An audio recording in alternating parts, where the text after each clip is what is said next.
Artificial নাটক ওইগুলো আমার পছন্দ না, যেটা ন্যাচারাল বাস্তব সেই অভিনয়টা আমার কাছে ভালো লাগে।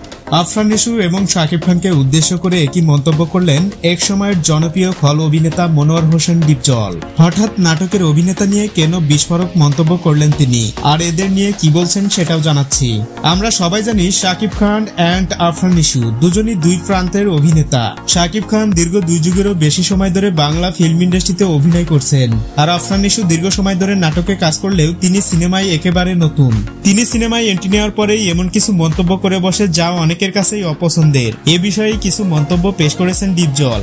সম্প্রতি একটি ইন্টারভিউ ডিপজল বলেন, অবাস্তব কিছু আমার ভালো লাগে না, যেটা বাস্তবসম্মত কথা সেটাই বলা উচিত। এখানে নাটকের মতো কথা বললে হবে না।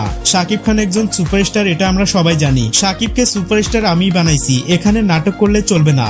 যেটা সত্য এটা স্বীকার করতে হবে। আজকাল অনেকে 2-1টা ফিল্ম কইরা বড় অভিনেতা হয়ে যায়, সিনিয়রদের সম্মান করে কথা বলে না। আমাদের সময় এমনটা ছিল না।